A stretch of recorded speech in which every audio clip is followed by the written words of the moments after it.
Quand deux personnes s'aiment vraiment beaucoup et qu'elles sont en amour, elles peuvent attraper et transmettre un virus. En effet, ce bonhomme pas gentil profite de la distraction de l'amour pour attaquer le pauvre couple.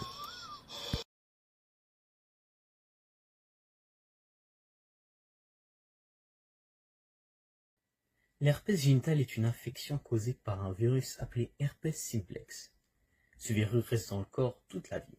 Mais heureusement, il existe des traitements pour en réduire les effets. Il y a 3 médicaments principaux qu'on utilise souvent. Les 3 clovir, l'aciclovir, le valacyclovir et le famciclovir. Ces médicaments ne guérissent pas le virus, mais ils permettent de raccourcir les crises et de réduire les douleurs. Ils se prennent souvent en forme de comprimés, des petites pilules à avaler, parfois tous les jours quand ça fait souvent mal. Mais comme tous les médicaments, ils peuvent avoir des effets secondaires. Par exemple, des maux de tête, des douleurs à l'estomac ou de la fatigue. Mais la plupart du temps, ces effets sont légers et disparaissent vite. Il ne faut pas s'en faire. L'important, c'est de suivre les conseils du médecin, de ne pas partager ses médicaments, même avec ses amis, et de se rappeler qu'on peut vivre normalement avec la maladie si on est bien suivi.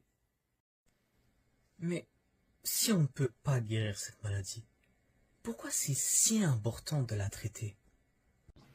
Eh bien, en plus des symptômes qu'on vous a dit au début, ce virus peut avoir plusieurs effets beaucoup plus rares et plus terrifiants. Bon! Oh! Mais ne t'inquiète pas. Si tu fais attention, il est possible de tout éviter. Mais si tu as déjà attrapé l'herpès, il faut bien se protéger et bien comprendre les dangers contre lesquels tu te protèges. Tout d'abord, l'herpès peut mener à une méningite, une encéphalite, une myélite ou plein d'autres mots qui finissent par it et qui sont juste des mots compliqués pour dire une infection des yeux ou du cerveau. Une telle infection, vous savez, c'est pas le fun. Fait que c'est très important de se protéger puis de bien le traiter. Deuxièmement, très rarement, il y a une poussée d'herpès qui se passe dans l'urètre. Ça, c'est le tuyau pour faire pipi. Puis, s'il y a une poussée d'herpès dans l'urètre, ben tu peux plus faire pipi. Troisièmement, l'herpès augmente les chances d'être infecté par le VIH. Ça, c'est un autre bonhomme pas gentil. Maintenant, parlons-en des symptômes de l'herpès génital. C'est une infection qu'on peut attraper quand on est en contact avec une personne qui a le virus, surtout lors de relations intimes. Il faut savoir qu'il est possible d'avoir l'herpès sans savoir car parfois il n'y a aucun symptôme. Et quand il y en a, voilà à quoi ça peut ressembler. D'abord, on peut avoir des petites cloques ou des boutons douloureux autour des parties génitales, des fesses, des cuisses ou près de l'anus. Ces boutons peuvent éclater et devenir des petites plaies qui prennent quelques jours à guérir. Il y a souvent une sensation de brûlure, des démangeaisons ou un picotement dans ces endroits avant même que les boutons apparaissent. Ça peut être très gênant ou inconfortable.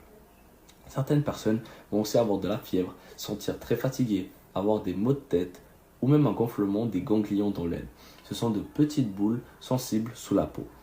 La première fois qu'on a des symptômes, c'est souvent plus fort et ça peut durer entre 1 à 3 semaines. Après, le virus reste dans le corps et il peut revenir de temps en temps.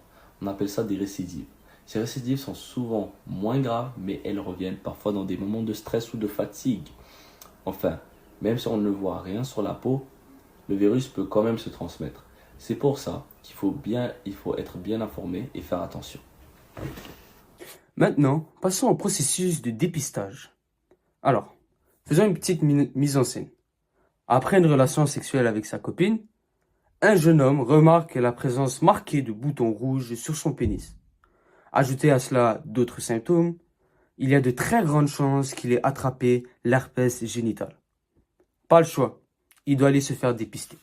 Le monsieur doit impérativement prendre un rendez-vous à la pharmacie pour faire des tests diagnostiques et permettre au médecin de déterminer si oui ou non il a attrapé l'herpès. C'est une mesure importante à prendre pour protéger votre partenaire ainsi que votre entourage, mais ça, on vous l'expliquera un peu plus tard. Arrivé à la pharmacie et après une petite attente, C'est l'heure du fameux rendez-vous. À ce moment, le pharmacien peut lui faire plusieurs tests différents. Mais dans notre situation, nous allons dire que le patient a fait une prise de sang. Après la prise de sang, la consultation est terminée et le médecin pourra faire ses analyses qui dureront quelques jours. Entre-temps, il est fortement déconseillé, voire interdit pour le patient d'avoir des relations sexuelles avec sa partenaire. Ce sera certainement dur pour son plaisir, mais à un moment, il devra penser à elle un petit peu. Chers élèves, je sais que mes collègues vous ont fait un peu peur, mais j'ai une bonne nouvelle pour vous. Il existe plusieurs comportements que nous pouvons adopter pour prévenir l'herpès. D'abord, il est essentiel de s'informer. Connaître les modes de transmission de l'herpès, c'est déjà un grand pas vers la prévention. Ce virus se transmet principalement par contact ou par la salive d'une personne infectée. Cela peut se prendre lors de relations sexuelles, mais aussi par un simple baiser si une personne a un bouton de fièvre. Ensuite, la communication est primordiale. Si vous êtes en couple, il est essentiel de communiquer ouvertement avec votre partenaire sur votre santé sexuelle. Je sais que ce n'est pas facile, chers élèves, mais c'est un signe de respect et de responsabilité. Enfin, si vous et votre partenaire avez déjà eu des symptômes, il est important de suivre le guide du médecin et d'éviter les contacts intimes pendant les poussées, c'est-à-dire les bisous, les câlins, vous connaissez déjà.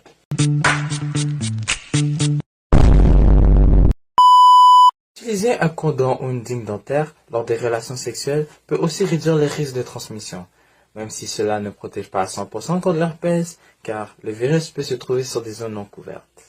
Et vous, prévenir, ce n'est pas avoir peur, c'est être libre avec conscience.